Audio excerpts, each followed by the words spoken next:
흔들릴 때 믿음으로 서십시오라는 제목으로 말씀 전하겠습니다. 사람은 누구나 살아가면서 어떤 흔들릴 때가 있어요. 우리들의 마음이 너무나 무너져 버리고 흔들릴 때가 있습니다. 때로는 건강으로 인해서 그렇죠. 우리가 아무 문제 없고 건강한 줄 알았는데 조금 몸이 이상함을 느껴서 병원에 갔는데 내가 생각지도 못한 큰 병이라는 진단을 받았을 때 우리의 마음이 흔들리죠. 또 경제가 흔들릴 때도 있죠. 아무 문제 없는 것처럼 생각했는데 어떤 일 때문에 갑자기 잘 다니던 직장에서 해고의 위기에 처했을 때, 사업의 문이 막 닫히게 되었을 때 우리들의 마음이 무너지고 흔들릴 때가 있어요. 그런 일로 인해서 가정이 흔들릴 때도 있고, 또 그 부부의 갈등, 또 자녀와의 갈등으로 인해서 여러 가지가 흔들릴 때가 있다라는 거죠. 심지어 우리가 살아가는 나라도 여러 가지 전쟁과 여러 가지 정치적인 혼란 속에서 흔들릴 때가 많이 있다라는 겁니다. 사실 생각해 보면 우리가 흔들리지 않는 때보다 흔들릴 때가 더 많지 않은가라는 생각을 해봅니다. 그런데 하나님께서 보시는 거는요, 그 흔들리는 환경을 보시는 것이 아니라 그 환경에 흔들리고 있는 우리들의 마음을 보시는 거예요. 왜냐하면 환경이 흔들리는 것은 사실은 우리의 힘으로 안 될 때가 많이 있어요. 불가항력적인 일들이 많이 있죠.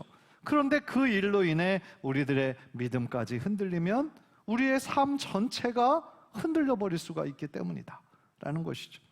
오늘 본문은요, 그런 상황에서 시작합니다. 당시 남유다는 국가적인 위기 상황을 맞고 있었어요. 왜냐하면 북이스라엘과 그 아람 왕 르신이 연합을 해서 지금 남유다를 쳐들어왔거든요. 그러니까 그 남유다의 왕의 마음은 어땠겠어요? 그래서 2절을 보면 숲이 흔들리는 것처럼, 숲이 바람에 흔들리는 것처럼 지금 왕의 마음과 백성들의 마음이 흔들리고 있었다. 왜요? 두려움 때문에 그랬다라는 거죠. 그런데 가만히 생각해 보면요, 문제는 그 적국이 쳐들어왔다라는 것 이전에 그들의 마음이 먼저 무너져 버렸다라는 것에 문제가 있었다라는 거죠. 그래서 하나님께서는요, 이사야 선지자를 보내십니다. 그래서 흔들리고 있던 아하스 왕에게 하나님의 말씀을 전하시는 거예요. 그런 면에서 오늘 이 이사야가 하나님의 말씀을 아하스에게 전해주시는 그 말씀은 오늘날 우리들에게도 그대로 적용될 수 있다는 거죠. 따라서 오늘 말씀을 나에게 주시는 말씀으로 잘 받고 이 흔들리는 세상 속에서 어떻게 잘 믿음으로 살아갈 수 있을지 깨닫고 또 우리 삶에 적용하는 귀한 은혜가 있기를 주님의 이름으로 간절히 축복합니다. 제일 먼저 우리가 깨달아야 되는 건 뭐냐면요, 흔들리는 마음을 먼저 잘 다스려야 된다라는 거예요. 하나님은 먼저 그 이사야와 이사야의 아들을 아하스 왕에게 보내시죠.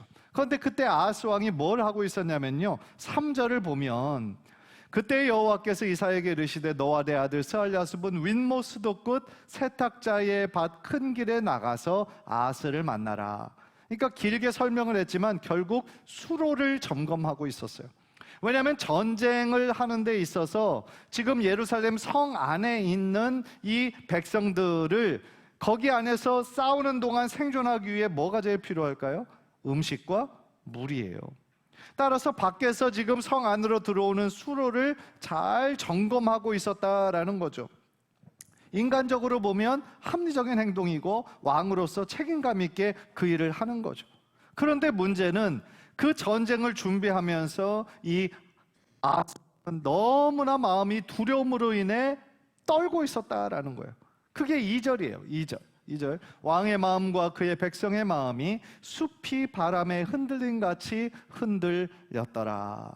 본문은요, 적군이 얼마나 강했는지, 얼마나 많은 군사들이 쳐들어왔는지 서술하지 않아요. 그런데 서술하고 있는 것은 그들을 보고 두려워하고 있는 아하스 왕의 마음이 이랬다라고 지금 기술하고 있는 거죠.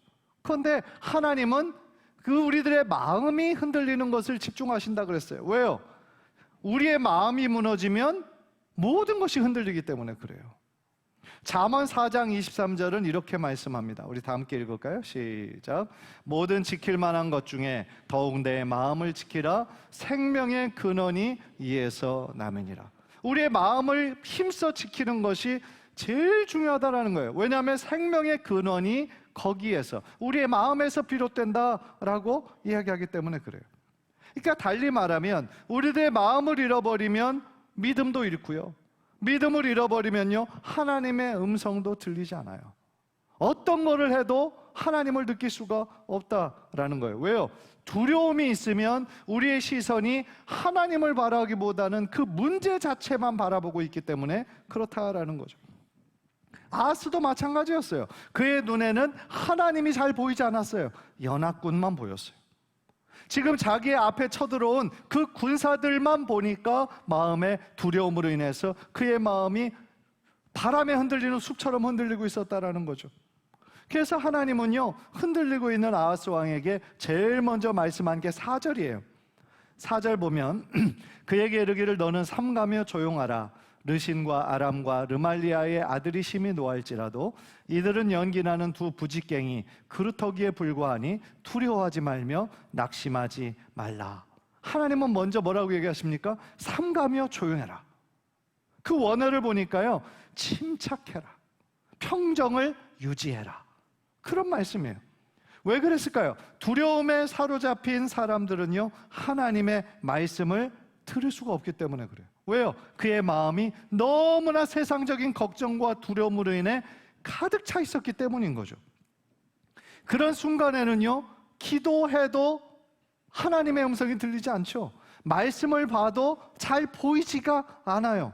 하나님보다는 문제만 크게 보이는 거죠. 그래서 먼저 하나님은 그 말씀을 통하여 아하스의 마음을 붙들어 주시기를 원하셨다라는 거예요. 그래서 하나님은요, 그들이 지금 심히 노할지라도, 지금 그들이 격분해서 너희들을 물리치려 왔지만 그들의 실체는 연기나는 두 부죽갱이 그루터기에 불과하다라고 얘기를 해요.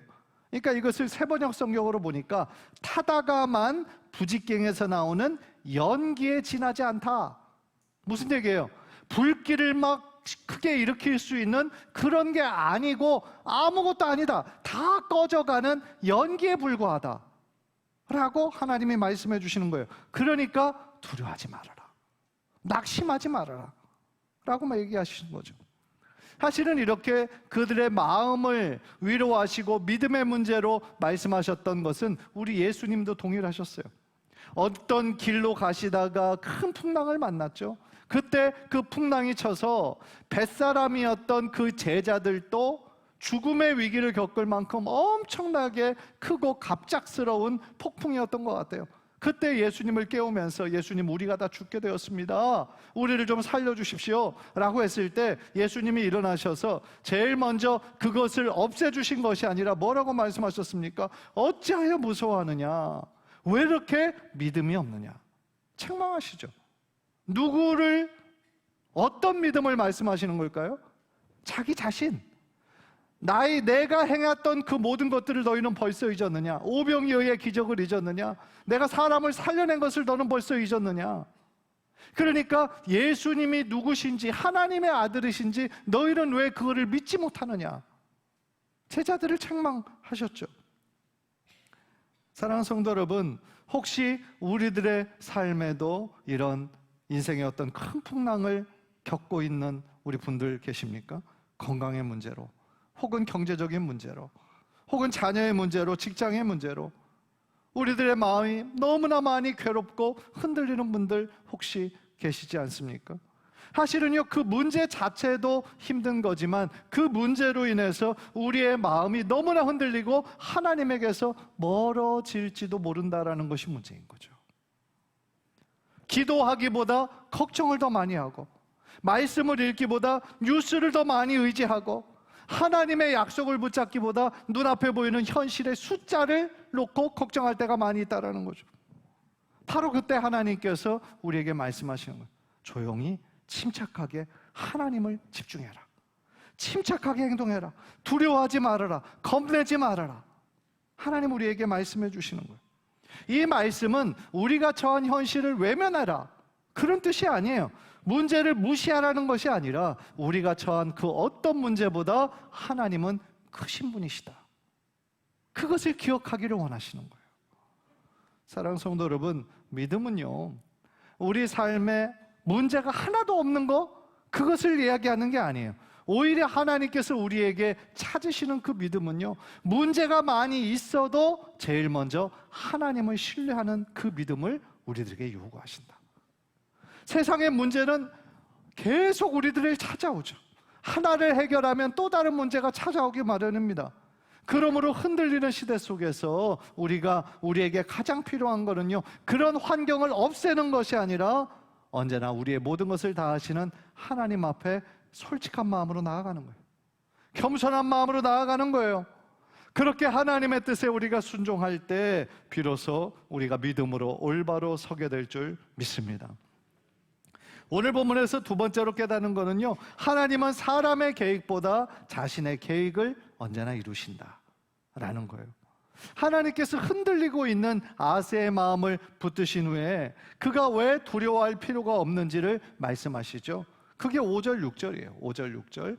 아람과 에브라임과 르말리아의 아들이 악한 꾀로 너를 대적하여 이르기를 우리가 올라가 유다를 쳐서 그것을 쓰러뜨리고 우리를 위하여 그것을 무너뜨리고 다부엘의 아들을 그 중에 세워 왕으로 삼자 하였으나, 이게 지금 그 남유다를 쳐들어온 두 나라 왕들의 계획이에요. 그게 뭐냐면 지금 남유다를 쳐들어와서 지금 왕을 강제로 폐위시키고 자기들의 말을 잘 듣는 허수아비 왕을 세워야 되겠다, 그런 뜻이에요. 그들의 계획은 분명했고요, 사실 그 두 나라는 남유다보다 훨씬 당시에 힘이 있는 나라들이었어요. 그런데 유다는 상대적으로 약했어요. 그런데 그 객관적으로는 약한 상황이었지만 하나님은 이 모든 상황 속에서 한마디로 그 모든 상황을 정리하세요. 7절을 보세요. 7절 우리 다 함께 읽읍시다. 시작. 주 여호와의 말씀이 그 일은 서지 못하며 이루어지지 못하리라. 무슨 말씀이에요? 아무리 힘이 센 두 강대국이 남유다를 쳐들어와서 그들의 계획대로 지금 남유다의 왕을 폐위시키고 새로운 허수아비 왕을 세우려고 했던 그들의 계획은 어떻게 돼요? 절대로 이루어지지 못한다. 왜요? 하나님이 그렇게 허락하지 않으실 것이기 때문이죠. 따라서요, 역사를 결정하는 것은 강대국이 아니에요. 힘센 왕들, 통치자들이 아니에요. 오직 하나님이세요. 하나님이 이 모든 역사를 주관하고 계시는 줄 믿습니다. 따라서요, 이렇게 확신 있게 우리들에게 선언하실 수 있는 분은 오직 하나님 한 분뿐이신 거예요. 잠언 19장 21절은 이렇게 말씀합니다. 우리 다 함께 읽죠. 시작. 사람의 마음에는 많은 계획이 있어도 오직 여호와의 뜻만이 완전히 서리라. 이 말씀이 계획하지 말라는 게 아니에요. 우리가 일하면서 계획하죠. 그런데 우리가 계획한다고 다 되는 게 아니라는 말씀이에요. 하나님이 도와주셔야 된다. 하나님이 도와주셔야 가능하고 하나님이 함께 해주셔야 그 뜻이 온전히 서게 된다라는 뜻인 거죠. 비슷하게 잠언 16장 9절 말씀도 있어요. 우리 다 함께요. 시작. 사람이 마음으로 자기의 길을 계획할지라도 그의 걸음을 인도하시는 이는 여호와시니라. 아멘이십니까? 우리가 아무리 계획한다 하여도 우리의 걸음걸음을 인도하시는 분은 하나님이신 줄 믿습니다. 우리의 힘으로 아무리 열려고 하여도 하나님이 열어주셔야 되는 거예요. 하나님이 닫은 거를 우리의 힘으로 강제로 열 수 없어요. 그것이 우리의 한계다라는 것이죠. 따라서 하나님께서 이 오늘 본문을 통해서도 사실은 유다를 도와주시고 계셨죠. 아하스 왕을 도와주셨어요. 그런데 사실 우리가 좀 착각할 수 있는 것이 이 유다를 아하스 왕의 어떤 믿음이 좋았나? 하나님을 더 의지했기 때문에 하나님이 도와주시는 건가? 생각할 수 있는데 사실은 그렇지 않았어요. 이 아하스는요, 유대 역사상 가장 악한 왕 중 한 사람이었어요. 하나님을 잘 믿지 않았어요. 바알을 숭배했고요, 그 제단에 하나님을 섬기기보다는 우상을 섬겼고 자신의 아들 중에 한 사람을 그 이방 제물로 주기 위해서 살아있는 채로 제물로 바쳐버렸어요. 아주 잔인하고 아주 악독한 왕이었어요. 그런데 하나님은요, 아하스 왕을 단 순간에 버리지 않으셨어요. 이사야를 보내서 회개의 기회를 주시고 돌이킬 수 있는 기회를 주셨어요. 왜요? 하나님의 은혜죠. 하나님의 신실하심 때문이죠. 또한 하나님께서 그 사람을 버리지 않으신 거는요, 사실은 다윗과의 약속 때문이었어요. 하나님께서 다윗과 약속하셔서 다윗 언약이라는 것을 세워주셨죠. 그게 뭐냐면 모든 왕위가 다윗의 후손으로부터 나온다라는 뜻이에요. 결국 하나님께서 유다를 지키셨던 이유는요, 당시에 유다 아하스 왕이 하나님을 잘 믿었기 때문이 아니라 하나님의 신실하심 때문이었다. 다윗과 맺었던 그 약속을 지키시기 위해서였다라는 거죠. 그런데 여러분, 지금도 마찬가지예요. 지금 우리가 하나님의 자녀로 살아갈 수 있는 이유는요, 우리의 믿음이 좋거나 우리들이 완전해서가 아니에요. 하나님께서 우리를 긍휼히 여겨주시기 때문이에요. 예수님의 십자가로 세우신 그 언약을 하나님께서는 지키시기 때문이에요. 하나님은 아들의 피로 말미암아 새롭게 하신 우리를 아들의 눈을 통하여서 우리들을 보시는 거예요. 따라서 성도는요, 환경을 붙잡으며 살아가는 사람들이 아니라 오직 하나님의 긍휼하심을 믿고 하나님의 약속을 믿고 따라가야 될 줄 믿습니다. 우리 모두가 다 하나님의 은혜가 필요한 사람, 하나님의 긍휼히 여기심이 필요한 사람들이다라는 거예요. 사랑하는 성도 여러분, 세상은 지금 계속 계획을 세우죠. 많은 사람들이 미래를 예측하고요. 지금 AI의 지금 첨단 시대를 살아가고 있는데 그 첨단 기술을 누가 선점할 거냐, 이게 지금 국가 간의 경쟁이죠. 패권 경쟁이에요. 우리나라도 그 변화의 흐름 속에 뒤처지지 않기 위해서 지금 최선을 다해 노력하고 있어요. 마땅히 그렇게 해야 한다라고 생각합니다. 그런데요, 우리 미래와 우리의 인생을 결정하는 것은 아무리 사람이 계획을 잘 세워서 되는 게 아니라 우리를 향한 하나님의 사랑으로 인해, 우리를 향한 하나님의 뜻으로 인해 우리는 살아가는 거라는 걸 절대로 잊어서는 안 된다라는 거예요. 왜요? 사람의 뜻이 세워지는 것이 아니라 오직 하나님의 뜻만이 세워질 것이기 때문이다 라는 거예요. 간절히 바라기는 언제나 세상의 흐름을 따라가려고 노력하는 것이 아니라 변함없는 하나님의 뜻을 붙잡는 저와 여러분 되시기를 주님의 이름으로 간절히 축복합니다. 마지막으로 오늘 본문은요, 우리에게 이렇게 말씀하시는 거예요. 믿음으로 서지 않으면 결코 설 수 없다는 거예요. 따라해 봅시다. 믿음으로 서지 않으면 결코 설 수 없습니다. 그게 이제 9절인데요. 9절이 오늘 본문의 결론인 거예요. 우리 한번 다 함께 읽죠. 시작. 만일 너희가 굳게 믿지 아니하면 너희는 굳게 서지 못하리라 하시니라. 무슨 뜻이에요? 우리가 하나님을 믿는 믿음이 굳지 아니하면 우리는 늘 흔들리는 환경 속에서 흔들릴 수밖에 없다라는 뜻이에요. 따라서 믿어야 온전히 설 수 있는 거예요. 믿어야 굳게 설 수 있는 거예요. 믿음이 사람을 온전히 세우는 거예요. 그런데 많은 사람들은요, 믿음이 사람을 세운다라고 생각하지 않고 돈과 권력이 사람을 세운다라고 얘기해요. 좋은 직장이 사람을 만든다라고 생각을 해요. 그런데 여러분, 어떤 측면에서는 그런 말들이 맞죠. 이해가 되죠. 중요한 거죠. 그런데 중요하지 않다라고 하는 건 거짓말이겠지만, 그런데 제가 지금 방금 말씀드린 돈이나 권력이나 어떤 직장이나 건강이나 이런 것들은요, 영원하지 않아요. 다 흔들릴 수 있어요. 어떤 환경에 따라서 그런 것들은 수시로 변해요. 돈도 흔들리고 건강도 흔들리고 직장도 흔들리고 심지어 우리가 살고 있는 나라와 경제도 흔들릴 수 있어요. 그러나 중요한 건 뭐예요? 우리가 믿고 있는 하나님은요, 단 한 번도 흔들리신 적이 없는 분이에요. 이 시대, 지금 어떤 시대를 통해서도 우리 하나님은 한 번도 흔들리신 적이 없이 영원히 견고하게 서 있는 분이 우리 하나님이시다 라는 거죠. 과거에도 진리였고요, 지금도 진리이고요, 그리고 장차 영원히 우리의 모든 미래에도 하나님은 영원히 진리가 되신다 라는 거죠. 따라서 우리가 정말 흔들리지 않는 삶을 살고 싶다면 한 가지 방법밖에 없는 거예요. 뭐예요? 영원히 흔들리지 않는 하나님을 붙잡는 거죠. 영원히 흔들리지 않는 하나님의 약속의 말씀을 의지하는 거죠. 그 말씀대로 붙잡고 기도하고 말씀대로 내 삶에 이루어질 것을 기대하며 하나님 앞에 나아가야 된다라는 것입니다. 그런데 안타깝게도요, 당시 아하스 왕은 그렇게 하지 않았어요. 하나님을 신뢰하기보다는 아수르라고 하는 대제국을 의지했어요.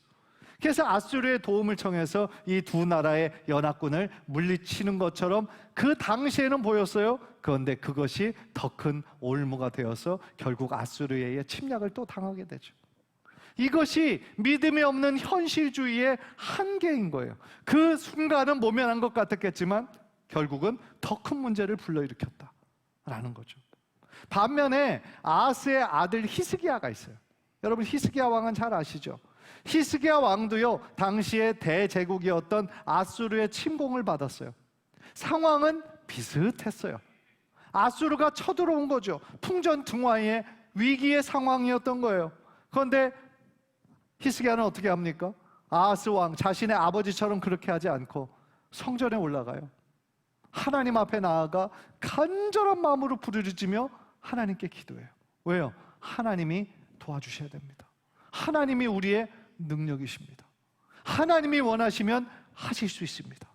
그런 간절한 마음으로 하나님을 찾은 거죠. 그런데 그때 어떤 일이 일어나는 줄 아십니까? 18만 5천 명이라고 하는 대군들이 쳐들어온 거예요. 다 보이지도 않아요. 그러니까 예루살렘 성 안에 있는 사람들은 얼마나 두려움에 빠져 있겠어요. 그런데 히스기야 왕이 정말 하나님 앞에 간절히 기도하고 하나님만 바라고 의지했을 때 그 하룻밤 사이에 18만 5천 명이 다 전멸을 하고 말아요. 이거는 누가 어떤 사람이 전쟁을 해서 그렇게 할 수 있는 게 아니에요. 하나님이 하신 거예요. 하나님이 놀라운 기적을 행하신 거예요. 생각해 보면 아하스나 그의 아들 히스기야 왕이나 처한 상황은 비슷해요. 그런데 그들의 결정적인 차이는 뭐였습니까? 하나님을 향한 믿음이 있느냐 없느냐. 아하스는 믿음이 없었어요. 눈에 보이는 강대국을 더 의지했어요. 그런데 히스기야는 하나님이 어떤 분이신지 믿는 믿음이 있었어요. 나는 할 수 없고 우리나라의 지금 이 국방력으로는 질 수밖에 없지만 하나님은 하실 수 있다. 하나님은 우리 편이 되어주신다. 하나님이 원하시면 이 18만 5천 명 한순간에도 물리치실 수 있다. 그러한 믿음이 있었기 때문에 하나님은 히스기야의 기도를 들어 응답해 주신 줄 믿습니다. 사랑하는 성도 여러분, 오늘 여러분들은 무엇을 가장 의지하십니까? 통장의 잔고입니까? 아니면 여러분의 건강입니까? 아니면 다른 사람들입니까? 경력입니까? 그런 것들은요, 중요하지 않다라는 것이 아니라 시간이 지나면 변해요. 늘 환경 따라 흔들리는 거예요. 그러나 우리 하나님의 말씀을 의지할 때 그 말씀은 언제나 우리에게 힘이 되어주시고 능력이 되시는 줄 믿습니다. 현실을 부정하라는 뜻이 아니에요. 현실보다 하나님의 말씀을 더 신뢰하라는 거예요. 우리 하나님을 더 붙잡으라는 거예요. 우리 가운데 믿음이 완전한 사람은 한 사람도 없어요. 다 어떤 문제와 환경 앞에 흔들리게 되죠. 그러나 그럼에도 불구하고 우리 하나님이 우리의 참된 왕이 되심을 믿으며 어떤 환경과 상황 속에서도 흔들리지 않는 분은 오직 하나님 한 분뿐이심을 믿으며 우리가 나아갈 때에 하나님은 우리의 그 믿음을 보시고 우리의 모든 마음을, 우리들의 모든 상황을 붙잡아 주실 줄 믿습니다.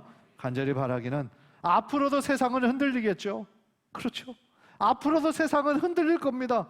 경제든 정치든 모든 것들이 흔들릴 거예요. 그러나 우리가 그런 것들에 참 소망을 두는 것이 아니라 영원히 흔들리지 않는 하나님과 하나님의 말씀에 그 약속 붙잡고 우리가 살아가셔서 이번 한 주뿐만 아니라 우리의 인생 전체가 하나님을 더욱더 의지하며 신뢰하며 나아가는 저와 여러분 모두 되시기를 주님의 이름으로 간절히 축복합니다. 기도하겠습니다. 우리